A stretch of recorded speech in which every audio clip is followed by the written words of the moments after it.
Hoy estamos en el radar en Blue Radio con un personaje muy especial, con un hombre que nació en Colombia pero que lleva mucho tiempo viviendo entre Estados Unidos y Australia, con un hombre que es referente para la ciencia de nuestro país, que ha intentado, si en algún momento me equivoco, usted me corrige, doctor Ginás, que ha intentado llevar el conocimiento y la educación a un punto distinto en el país, a veces con tareas quijotescas que no han tenido un éxito, un desarrollo como quisiéramos, con la Comisión de Sabios en su momento. Estamos en Maloca a propósito y este escenario también forma parte de lo que ha querido dejar, entre otros, un grupo de científicos a los que pertenece el doctor Rodolfo Ginás, que es a quien me refiero para los oyentes de Blue Radio y para quienes están con nosotros en Facebook. Y está de nuevo en Colombia y para nosotros es un gusto que esté en el radar, en Blue Radio y en BlueRadio.com. Doctor Rodolfo Ginás, bienvenido y muchas gracias por estar con nosotros. Encantado de estar con usted, hola. Ya ha estado con nosotros en otras oportunidades, pero es la primera vez que tenemos la posibilidad de hacer una entrevista presencial. Perfecto. Estamos en un escenario que usted ayudó a construir, Maloca. Seguramente los oyentes no lo recuerdan, o algunos no tienen la edad todavía para saberlo, pero en su momento Maloca fue una idea quijotesca de Rodolfo Ginás, de Jorge Reynolds, de Eduardo Posada, de Nora Elizabeth Hoyos, y hoy estamos acá porque el doctor Ginás viene a la Cumbre Líderes por la Educación, pero además porque ha sido uno de los artífices de lo que pretende ser el resurgimiento de Maloca. Absolutamente. Maloca realmente es un museo interactivo formidable y para mí la posibilidad de venir y visitar y ver lo que está haciendo es sumamente especial, porque yo de niño tuve ocasión de ir a museos de este tipo en otros países y siempre me parecía triste que no hubiera semejante tipo de museo en Colombia, y entonces cuando lo hicieron me pareció fantástico. Usted puso su granito de arena en su momento para la creación de Maloca, ¿no es verdad? Bueno, mire, yo ayudé, pero realmente la idea no fue mía, no más mínimo. Sí, claro. Pero en ese resurgimiento de Maloca tuvo momentos difíciles en los últimos años en materia financiera. Ha intentado resurgir y usted ha estado muy presente en ese resurgimiento. Absolutamente, no, eso es una cuestión importante porque no solamente históricamente Maloca se hizo en un momento crucial para Colombia y ha tenido y continúa teniendo una importancia muy grande para la educación tanto de los niños como de los adultos. Un método de conocimiento no había existido en Colombia. Porque y además, se hace cada día más precioso y más rico, ¿no? Porque es un centro interactivo, es para quienes nos están escuchando, nos están viendo fuera de Bogotá y no han venido a Bogotá. Maloca tiene esa característica, que es un centro interactivo, no es simplemente el museo típico en el que no se puede tocar, sino que aquí es todo lo contrario. Y usted hizo esta donación que estamos viendo, que es el esqueleto de un tiranosaurio Rex. Cuéntanos la historia de esta donación.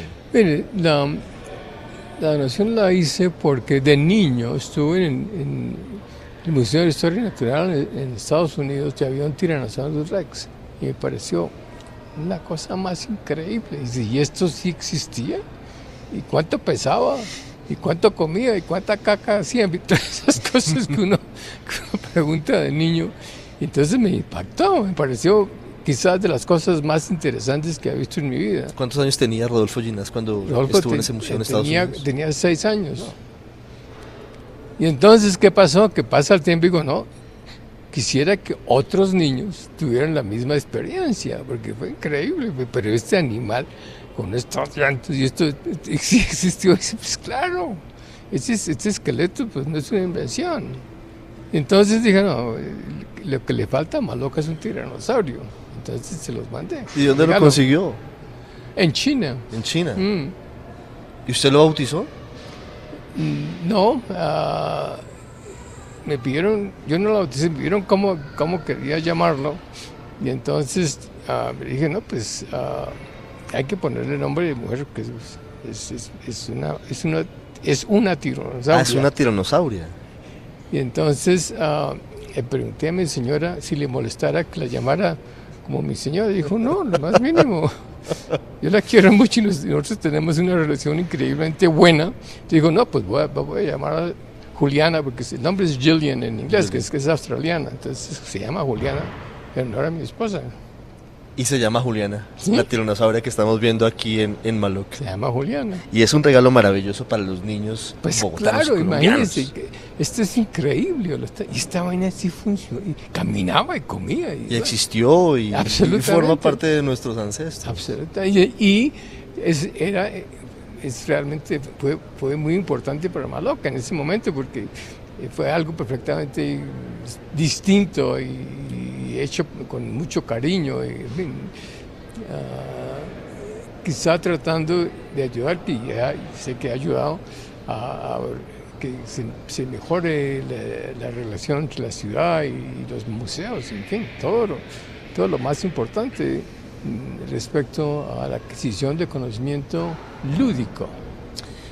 Y es bien interesante esa parte del conocimiento lúdico. Y usted me lleva a una de sus obsesiones, y ya le voy a preguntar de muchas otras porque hay tantas cosas por hablar con usted. Pero ese conocimiento, el cómo se logra el conocimiento en el cerebro humano y cómo llevar el conocimiento a las personas y cómo ampliar el conocimiento, es uno de los elementos centrales de lo que son sus estudios. Hoy, ¿cómo llega usted a la conclusión? ¿Qué pasa con el conocimiento? ¿Cómo se logra el conocimiento en el cerebro humano? No, esto es cuestión para una conversación de varias horas. No, la situación seria, increíble, es si el pensar, si el recordar, si el aprender son funciones que uno pueda entender o no, porque uno podría imaginarse que el cerebro simplemente no es accesible a la ciencia, no es accesible al conocimiento en detalle, pero sí es posible, y eso es hecho en mi vida, entender cómo funciona el cerebro, porque no conozco ningún sistema más importante o más interesante. Y ya, ¿qué porcentaje del conocimiento de cómo funciona el cerebro cree usted que tiene? No, es una pregunta imposible de contestar. Hemos aprendido una enorme cantidad y hay muchísimo todavía por hacer, pero sabemos que se puede entender. Y esto es importantísimo. Nunca, no es verdad que sea para siempre un misterio, no, lo vamos a entender.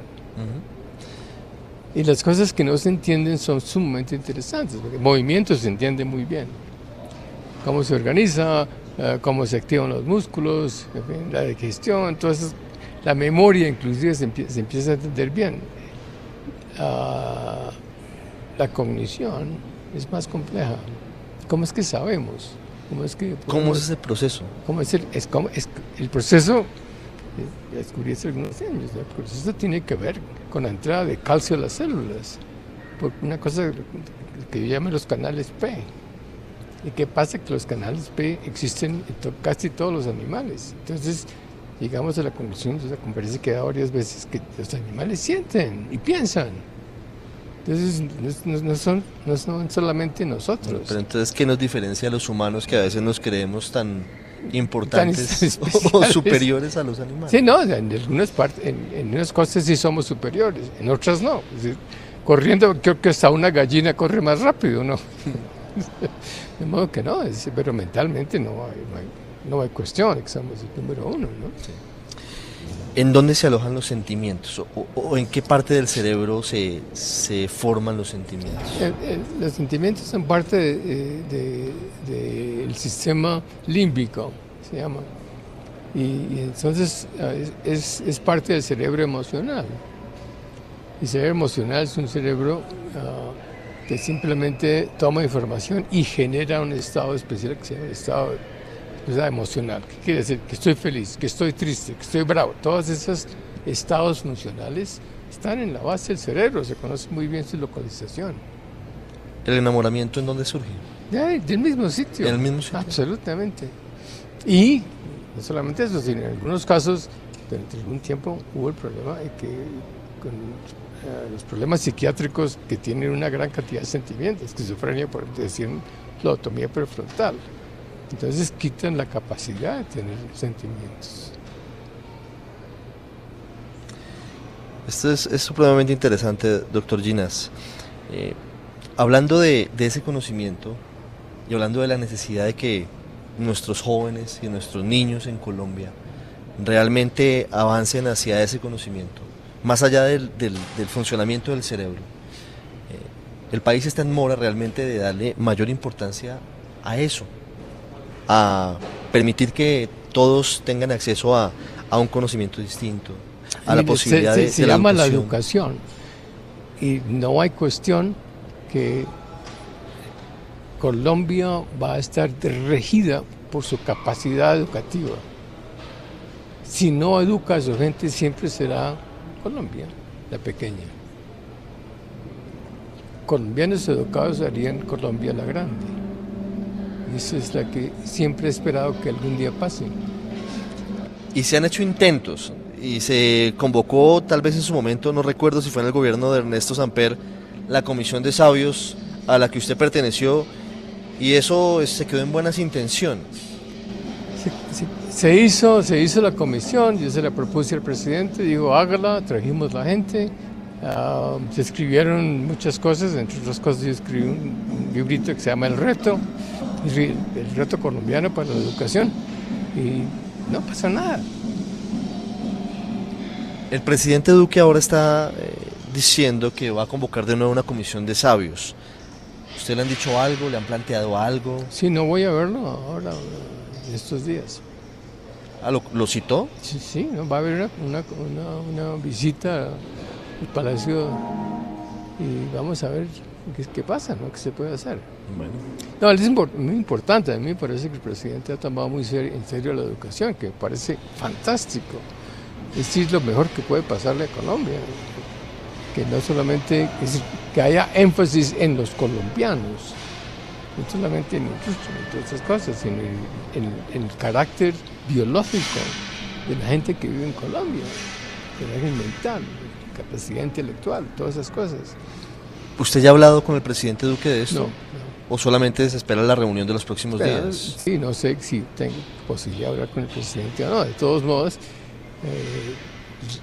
poderse reunir y poder volver a pensar qué pasó, por qué no se hizo, alguna cosa positiva salió de eso. Todas esas cosas hay que mirarlas y hay que medirlas, ¿no? Sí, usted viene a la Cumbre Líderes por la educación, a hablar de su experiencia. Usted, además de todo, y por supuesto que como eje de su vida ha tenido la docencia en la Universidad de Nueva York y en muchos otros escenarios. ¿Cómo ve hoy la educación en Colombia? Sé que no está todo el tiempo en nuestro país, pero está muy enterado de lo que pasa. Sí, no, la educación en Colombia es mala, pero en la educación en la mayoría de los países es mala. No estamos solos, o no están ustedes solos. La educación realmente no es lo que debía ser.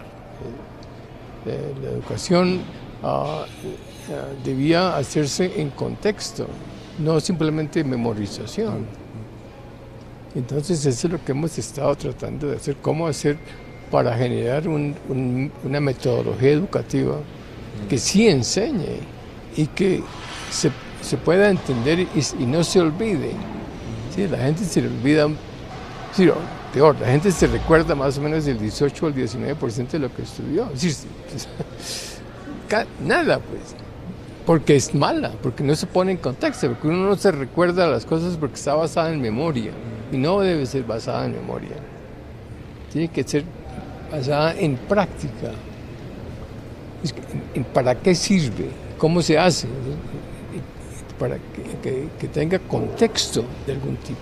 ¿En qué países se aplica ese sistema educativo? No se aplica en ninguna parte. ¿En ninguna parte? No. Estamos... quizás los franceses hacen un poquito más. En Estados Unidos es malísimo. Todo es memoria. Pura memoria, y por eso les va tan mal, ¿no? Mire, esa experiencia suya sería muy importante para Colombia.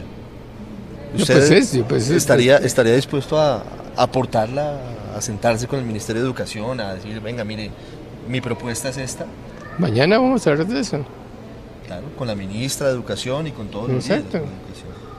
¿Y hay posibilidad de que eso no se quede solamente en la cumbre, sino que sea realmente tomado para hacer la política? Esa posibilidad les toca a ustedes decidir, no a mí. Claro.